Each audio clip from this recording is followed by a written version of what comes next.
Society looks at schizophrenia either with indifference or fear. And it's both experiences are born of ignorance.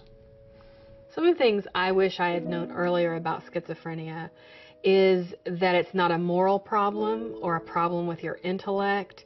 It's simply a chemical imbalance in the brain. Really, just in recent years, I've gotten the education to realize that it is an illness. It is a medical illness. And I think in the past I thought, get a grip, you know.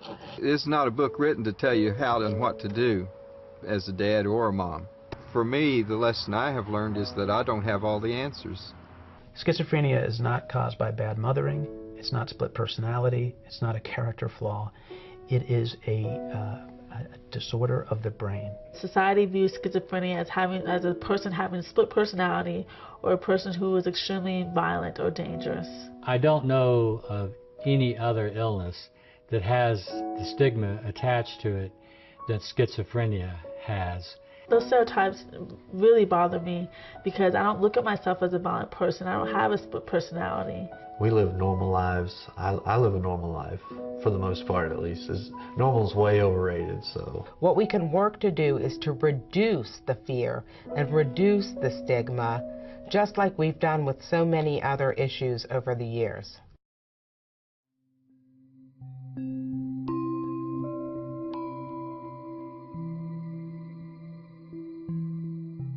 When I was a teenager, I worked hard at school. I did a lot of things for other people. And I felt like I wanted to empathize with other teenage girls. So I just decided one day that I was going to write a book for teenage girls. I'm the youngest of two daughters. I have one older sister, Lindsay. I had a pretty normal childhood. I went through everything that most kids go through. School, learning right and wrong. I'm a clinical psychologist, and I specialize in schizophrenia both in terms of my research career and clinically. And I'm also somebody who had a brother, my brother Henry, with schizophrenia. I'm an advocate for people with mental illness. My son was diagnosed with schizophrenia in 1995. I went into medicine to really get involved with people's lives and to feel like I was making a difference. The majority of my time is spent in the community with my patients, working on their recovery. There's a lot of variation from patient to patient in people with schizophrenia. Some folks are very disheveled, very disorganized, and this is part of their disease.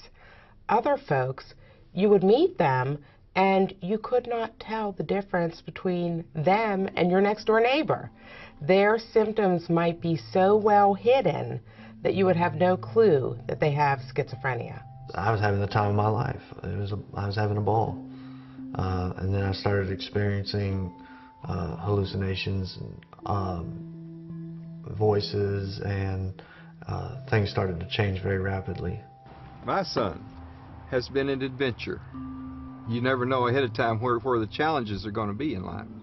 The symptoms got progressively worse during my years in college. I dropped out eventually because of signs of stress, or what I thought was stress. I had a financial situation with my school. I dropped out of school. I moved from Atlanta to California. I started a new job. I started living in a new place. It was just a whole bunch of stress at one time. I started to feel differently probably at age 16 or 17. I started having more introspection and almost paranoid thoughts at that time. I just had times when I felt so sad and so distressed, and I didn't really know why, and I was trying to figure it out. One day I remember I just felt like things were different. The most common symptoms of schizophrenia are what we call the positive symptoms and the negative symptoms. The positive symptoms are the things like hearing voices, having false beliefs, the CIA is after me, or people are talking about me. The negative symptoms refer to things like decreased motivation, difficulty with energy, not having a lot of facial expression. So those are what we call the negative symptoms. I started hearing voices, and it was not unfamiliar voices. It was mostly characterized voices of my friends. I started getting really paranoid because obviously, you know, the voices were saying things that disturbed me. In the beginning, sometimes I heard one voice, other times I heard multiple voices. I remember the voices being very demeaning and mean. They told me I was dishonored to my family. I don't necessarily hear voices. It's just like a loudspeaker in your brain or a switch that you can't turn off, because it's all of these unwanted thoughts. I'm just trying to get through what's going on in my brain and trying to shut off my brain, and I never can. I really literally thought that it was something everybody goes through, and I just needed to learn how to handle it, learn how to accept it. We use our brain to assess ourselves. So should it come as a surprise that for many patients with this illness, in fact it turns out 50%, one of the symptoms is anosognosia. They don't understand they're mentally ill, or in shorthand we could just call it poor insight. Ultimately, a patient will have a first break, and that is usually when they come to the medical attention.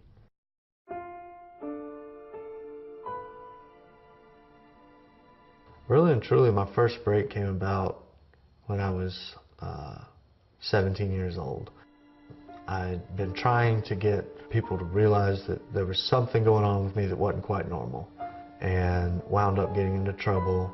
I was checked into an adolescent rehab center, so to speak, and was put on medication there, and that was when I received my first diagnosis. Stopped taking my medication after about a year. It didn't take very long for my symptoms to start returning.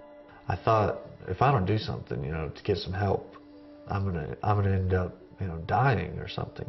There was a time when I had to intervene, and I had to do something very hard, which was to have him arrested. From my perspective, I was doing that to save his life.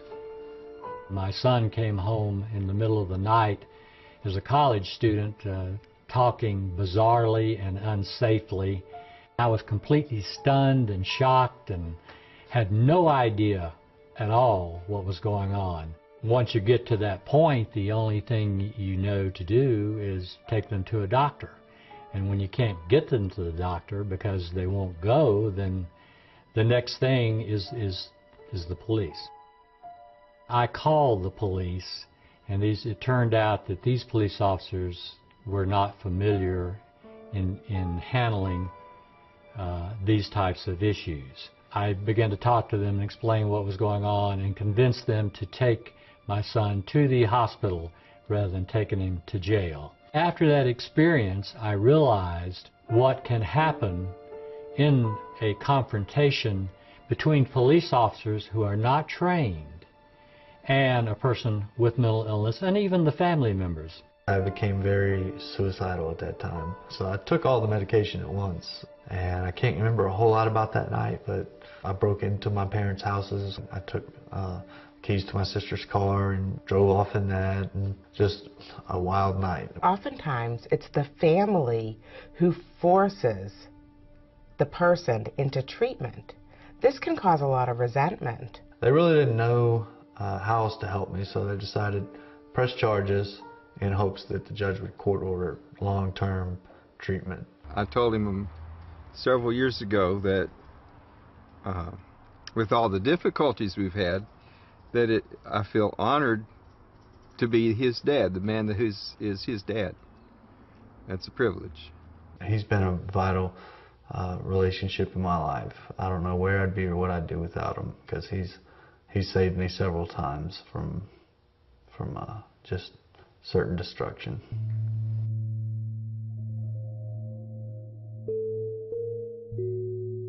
Actually, I learned of my diagnosis through an unfortunate crime I committed while experiencing psychosis.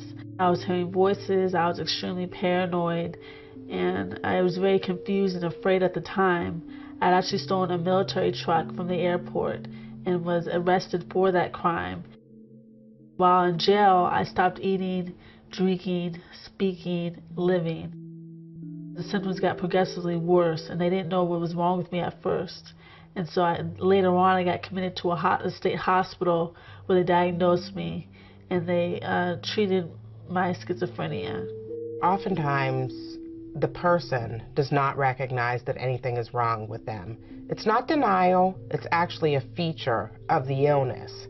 And due to this lack of insight, they resist treatment. And this can be very challenging. When I was 21 years old, my brother became psychotic for the first time. And like many family members and many doctors, I got him to the hospital by calling 911. During this really difficult time in my relationship with my brother where we were fighting, I was learning to become a therapist, and I was picking up some tools that were really helpful. And one of the first things I learned was to stop arguing with him and stop debating the question of his being mentally ill. I would never tell someone, stop hallucinating. Would you just cut it out? You know, you're being immature. And yet, those are the kinds of things I said to my brother. Well, it wasn't denial. He wasn't being stubborn. This was a symptom of the illness not under his control. Initially, I did not know that I had schizophrenia, so I refused to take the medication. I was in denial. I didn't have any insight. While I was in jail and I wasn't cooperating with my attorney, they had me take a competency test, which I failed, and I was sent to the state hospital to recuperate and to get treated for having schizophrenia. And just before I was sent to the hospital, my family actually talked to my attorney and had the judge mandate medication compliance because I wasn't coming out of it. It's common sense. If you don't think you're sick, you're not going to take medicine. And one of the most devastating things about the symptom of lack of insight is it isolates people with the illness. It drives them away from their loved ones. It drives them away from the mental health professionals that could help them. And they end up alone and isolated. I was very angry. I was almost hateful towards my family because I didn't want them to know that I had this problem, and I denied it. I started to lose my connection with my friends in a way, my joy with them. I started having thoughts of harming myself, and that was very new. I needed help. I was very depressed and angry and in denial for many years. I went to college and I started kind of forgetting where I was, what I was doing at the time, and I wandered around campus. Many of my patients have had actually their first break either towards the end of high school or beginning college years. What led to my first hospitalization was my suicide attempt. I think I overdosed on my medication. I was feeling very alone, and I felt like I had let my mom and dad down. I don't talk about suicide. I talk about the mortality rate. 50% of our patients with schizophrenia will attempt suicide once. And if they're not in treatment, they're more likely to die from suicide. In 2007, I was diagnosed with schizophrenia with paranoid type, and that came as a shock. I think that was a real turning point when I started to accept my disorder, because then I started accepting the support that other people were giving me, and it was okay finally. After my doctor sat me down and talked to me and told me what my diagnosis was, he told me that I had hope and I can live a fulfilling life. And so I felt a bunch of relief. We don't have a cure for schizophrenia, but I'll tell you, we have so many tools to make the lives of people with this illness so much better. Medication has always been the mainstay of treating the symptoms of schizophrenia, but medication alone is not enough. We want people to be on the minimal amount of medication to treat their symptoms. I have a psychiatrist who prescribes a shot, and I just take a shot. I don't take any pills. Often managing schizophrenia takes multiple medications. Long-acting therapy is one of the ways that schizophrenia can be treated. Basically, it is an injection that can be given either every 2 weeks or every 4 weeks. I take my medication orally at nighttime. If I did not take my medication, I would not be here today. There are side effects to these medications, and the practitioner and the patient together need to weigh the benefits against the risks. No, there's no such thing as a magic pill. It takes a lot more than just medication. It also includes going to support groups and just getting support from family and friends. My treatment team includes my therapist, my psychiatric doctor, and my peers. I have a lot of support from a lot of people, but my mom, she's been the main person in my life, she and my sister. She's worked very hard to get in place a treatment team, and she has a positive attitude about it, and she inspires me by that. It's really important that you let your care providers know exactly what's going on, exactly how you're doing. If you hide it from them, or if you make up stuff, they're not going to be able to help you. They're not going to be able to help you at all. You can call a doctor when your loved one's in the hospital and say, I know you can't tell me if my son or daughter or brother is here, but if they are there, I'd like to say a few things. And you can give them the medical history, you can tell them if they're a suicide risk, you can really help. The other thing is to try and convince your loved one to give the doctors permission to include you. It's shocking how many times people are discharged from an acute psychiatric hospitalization and the family doesn't even know what the discharge plan is. Oftentimes I think patients have a lot of difficulty trusting healthcare providers. It takes a lot of time and a lot of experience to build that relationship and for the patients to realize that you are on their side. If there's one thing I learned from my experience with my brother, is to just shut up and listen. And when I started listening to him, everything changed for the positive. I'm able to talk about it now because it's in the past, and I know that I've survived it, and I'm coping with it and continuously working on my recovery. And I talk about it a lot just to share my story with other people so that they know that they can recover as well. Recovery is a lifelong journey, and it involves certainly management of symptoms, but it also involves having a reason to get up in the morning, something you're looking forward to doing that day. What are some of the consequences of not taking our medications? Do we have volunteer readers? I'm a peer mentor in the Atlanta area, and I do support groups at various organizations like rehabilitation centers, county mental health centers, and transitional housing. Did I miss anyone? Yes, sir. Return to positive memory. I like that. Try to keep a sense of humor. Yes. My blog, Overcoming Schizophrenia, is it's thriving, it's great. And as you scroll down, we have some links and resources and stuff like that. It's become a great resource for other people living with the diagnosis, or also for family members and other people interested in learning more about schizophrenia. And out of the blog came about my nonprofit organization, Embracing My Mind. And that was a way for me to help people outside of the website, hands-on, get the peer support that they need. Advocacy work turns the grief and frustration of mental illness into hope and constructive action.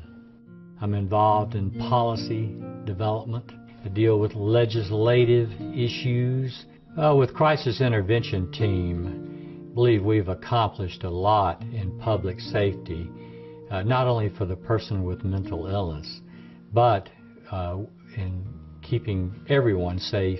I started to accept the illness, but I saw it as what I deal with and what I have, rather than the definition of who I am. So because of that, I have a lot more confidence in being able to speak out for others who maybe don't feel that way about themselves.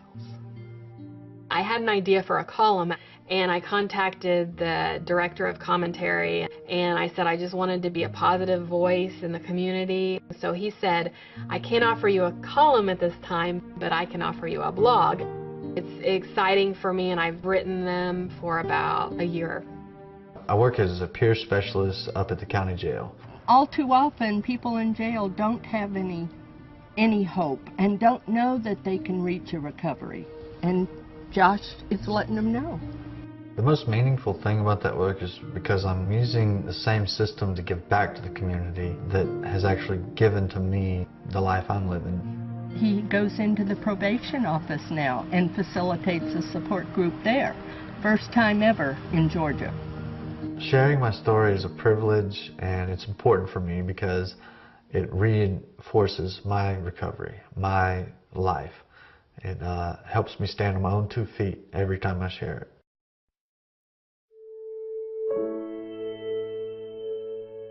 I think I have a lot in common with my friends. We all have a mental illness diagnosis. We're all in recovery together, even though we don't have the same diagnosis. Sugar word again. Wow. We go to events together. We go to support groups regularly and interact with each other regularly. And we just share what's going on in our lives. Game over. Hey! My hope for people with schizophrenia is that they find at least one person in their lives who will listen to them, respect their opinion, and lead them to the table, lead them to treatment.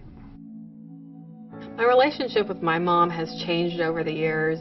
She's always been there for me, always communicating with my doctor and my counselors and other family members. Oh, Rebecca tells great stories. We laugh about some of the hard times. We encourage each other, and she tells me how important exercise is. You know what you're doing now? Yeah. That is a powerful start. Yeah, well, I can do it. Just getting out the door, that's just the biggest thing. I know of folks who are living with their parents, and the person with schizophrenia is truly contributing to the household, helping with chores, helping with income, helping with work, and it's a very cooperative sort of arrangement. I've moved in with Dad and brother right now. You get that? Yeah. You got it? Being close to family is something I've always needed. Hey, bro, could you get the door? Having them, in the same household is a plus for me. I'm just optimistic that this living situation is going to be really good for me.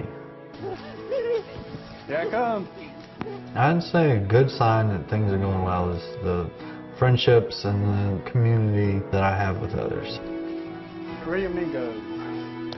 All right. That's fun. Millions of people in America are living with this disease. I would say to people who are struggling with schizophrenia, just like me, to know that you're not alone and that there is hope. Deep down inside, we're all people with different struggles, and I learn from them every day. People are thinking about people with schizophrenia in a different way than they did 30 years ago when I got into this field. First of all, they're recognizing they're people first, and they have a disease. Secondly, they understand this disease is treatable. Wow, I come a long way. Because my symptoms were very bad. It was scary, and I didn't even understand what was going on with me. But my symptoms have gotten progressively better with time and with the treatment and with the medication and support. Well, Ashley is a wonderful friend. She's very encouraging, always have a bubbly, sweet attitude. I feel like it's given me a newfound purpose. When I went to college, I was going there to study business, and now I know what type of business I would like to own, and that's a nonprofit dealing with mental health. My 3 top goals for the next few years are probably to finish another book about my journey, to continue to advocate, to get out of my apartment more. Well, every day's a new day with Rebecca. My long-term goal for Josh is that he be independent and able to survive, take care of his own affairs. Not be completely independent, we need our support, but just to be able to manage, and be in control of my own life. The misconception is that this disease is a deteriorating disease that only ends poorly. It's just not true. It doesn't have to be. Looking back, I felt like, I was sentenced to die when I first heard the news. But now I honestly wouldn't have it any other way, because life has been so rich and rewarding for me. And just having the diagnosis has been kind of like the difference between seeing the world in black and white and seeing the world in color. We can really make dramatic changes. We can impact the symptoms. And we have tools that we can share with people with schizophrenia. We can help them to learn how to function in life again and how to lead meaningful lives.